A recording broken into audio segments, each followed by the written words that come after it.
അല്ല, ഞാൻ നേരത്തെ കണ്ട ഒരു വീഡിയോ ഞാൻ എടുത്ത് പോസ്റ്റ് ചെയ്തേ ഉള്ളൂ. ഇങ്ങനെ ആളുകൾ ഇങ്ങനെ പരസ്പരം മാറി മാറി വർത്താനം പറയുന്നതുകൊണ്ടിട്ടുള്ള ഒരു തോന്നിയപ്പം ഞാനത് എടുത്തിട്ടു. അല്ല, അത് നമ്മൾ തെളിയിക്കേണ്ട ഒരു അവസരം വേണമല്ലോ. പറയുന്ന കാര്യങ്ങൾ നുണയാന്ന് തെളിയിക്കാൻ നമുക്കൊരു അവസരം വേണ്ടേ?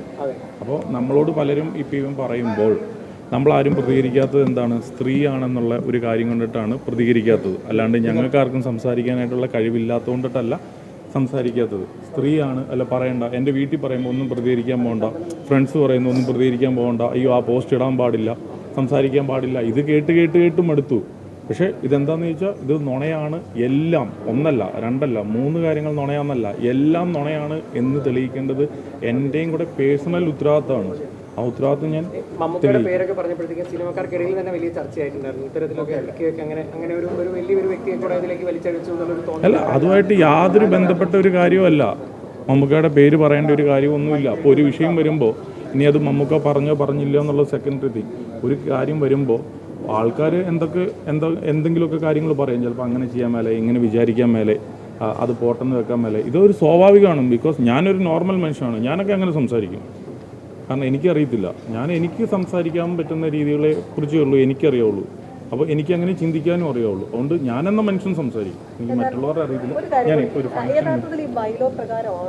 തീർച്ചയായിട്ടും ഇത് ഞങ്ങളുടെ ആവശ്യം എന്താണ്? ആൾ മത്സരിക്കണം എന്നുള്ളതാണ്. മനസ്സിലായോ? ഇതൊരു ബൈലോ എന്ന് പറയുന്നത് 10-30 വർഷം മുമ്പ് ഉണ്ടാക്കിയൊരു ബൈലോയാണ്. ഞങ്ങളാരും അല്ല മത്സരിക്കരുതെന്ന് പറഞ്ഞത്, ബൈലോയാണ് മത്സരിക്കരുതെന്ന് പറഞ്ഞത്. നമുക്കിപ്പോൾ ഞങ്ങളാ തീരുമാനിക്കുന്നതെങ്കിൽ ഞങ്ങൾക്ക് പ്രസിഡന്റും സെക്രട്ടറിയും മാത്രം മതിയായിരുന്നല്ലോ ഈ കാര്യം പറയാൻ വേണ്ടിയിട്ട്. എന്തിനാണ് ഒരു റിട്ടേണിംഗ് ഓഫീസറുടെ ഒരു പ്രസൻസിന്റെ ആവശ്യമേ ഇല്ലായിരുന്നല്ലോ. അങ്ങനെയല്ല. അതാണ് തെറ്റ്. അതായത് ഈ 9 സിനിമ ചെയ്തത് പാർട്ട്ണർഷിപ്പിലാണ്.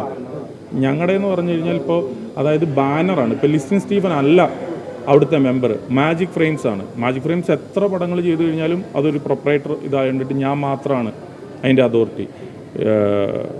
ഫ്രൈഡേ ഫിലിംസിനെ സംബന്ധിച്ച് പാർട്ട്ണർഷിപ്പാണ്. അതിൻ്റെ അകത്ത് 2 പേരാണ് പ്രൊഡ്യൂസേഴ്സ്, വിജയ് ബാബുവും സാന്ദ്ര തോമസും. അപ്പം അങ്ങനെയാണെങ്കിൽ എന്താണ് 2016 മുതൽ 2024 വരെ സാന്ദ്ര വോട്ട് ചെയ്യാത്ത? എവിടെ ഇലക്ഷൻ നടന്നില്ലേ? അപ്പോഴൊന്നും ചെയ്യാത്ത വോട്ടിങ്ങിൻ്റെ ഒരു കാര്യം എന്തിനാണ് ഇപ്പോൾ ഒന്ന് ചെയ്യുന്നത്? അപ്പോൾ സാന്ദ്ര തോമസിൻ്റെ പേരിലുള്ള സെൻസർ സർട്ടിഫിക്കറ്റ് അല്ല വേണ്ടത്. സാന്ദ്ര തോമസ് പ്രൊഡക്ഷൻ ഹൗസിൻ്റെ പേരിലുള്ള സെൻസർ സർട്ടിഫിക്കറ്റാണ് വേണ്ടത്. അതുകൊണ്ടിട്ടാണ് പറഞ്ഞത്. അല്ല, അദ്ദേഹത്തിന് അതായത് സാന്ദ്ര തോമസിന് അറിയാമായിരുന്നല്ലോ ഇത് മത്സരിക്കാൻ പറ്റത്തില്ല എന്നുള്ളത്. റിട്ടേണിംഗ് ഓഫീസറുടെ അടുത്ത് പോയതാണ്. റിട്ടേണിംഗ് ഓഫീസർ അപ്പോൾ പറഞ്ഞതാണ് മത്സരിക്കാൻ പറ്റൂല, കാരണം ഇന്നതാന്ന് പറഞ്ഞതാണ്. പിന്നെ ഇതൊരു ഷോയാണ് കാട്ടിയത് പുള്ളിക്കാരി. പറഞ്ഞു മനസ്സിലായോ? ഇവിടെ ബാക്കിയുള്ളവരെല്ലാം പർദ്ദ ധരിച്ചിട്ടാണോ വന്നത്? അത് കഴിഞ്ഞിട്ട് വന്നിട്ട് പിന്നെ പുള്ളിക്കാരി പർദ്ദ ധരിച്ചില്ലല്ലോ. പർദ്ദ എന്താണ് വാങ്ങിക്കാൻ കിട്ടിയില്ലേ? എന്താണ് പറ്റിയത്? അല്ല, ഞാൻ പറഞ്ഞ എന്താണെന്ന് ചോദിച്ചു കഴിഞ്ഞാൽ സാന്ദ്ര തോമസ് എന്ന് പറയുന്ന ഒരാൾ ഇപ്പോഴും എക്സിക്യൂട്ടീവിൽ മത്സരിക്കുന്നുണ്ട്. സാന്ദ്ര തോമസിൻ്റെ പിതാവ് മത്സരിക്കുന്നുണ്ട്. പിന്നെ ഒരു റിലേറ്റീവ് ഒരാളോട് മത്സരിക്കുന്നുണ്ടെന്ന് തോന്നുന്നു. ആൾ വിഡ്രോ ചെയ്തോ ഇല്ലയോ എന്ന് അറിയത്തില്ല. പക്ഷേ എനിവേ ഇവർ 2 പേര് മത്സരിക്കുന്നുണ്ട്.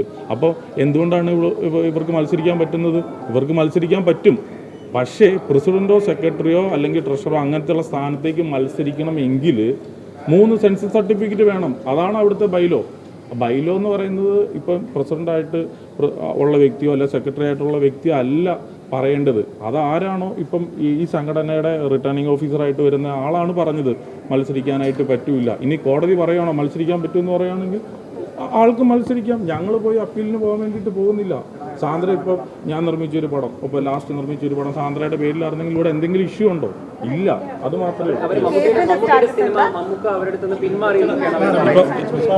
അതെ. ഇപ്പം എൻ്റെ അടുത്തുനിന്ന് എത്രയോ ആർട്ടിസ്റ്റുകൾ പിന്മാറിയിട്ടുണ്ട്. വേറെ ആർട്ടിസ്റ്റുകൾ അഭിനയിക്കുന്നത് സ്വാഭാവികമായിരിക്കും. ചിലപ്പോൾ കഥ ഇഷ്ടപ്പെട്ട് കാണത്തില്ല, ചിലപ്പോൾ കഥയുടെ റെലവൻറ്റ് പോയി കാണും. അപ്പോൾ പല റീസൺസ് ഉണ്ടാവും. ചിലപ്പോൾ എന്താണെന്ന് വെച്ച് കഴിഞ്ഞാൽ അത് ഒരുപാട് ബിസിനസ് കയറി, നേരത്തെ പോലെ ബിസിനസ് ചിലപ്പോൾ കാണത്തില്ല, കോസ്റ്റ് ഹൈ ആയി പോയി. എത്രയോ റീസൺ ഉണ്ട് ഒരു പടം മാറിപ്പോകാനായിട്ട്. ഇതാണ് സത്യം.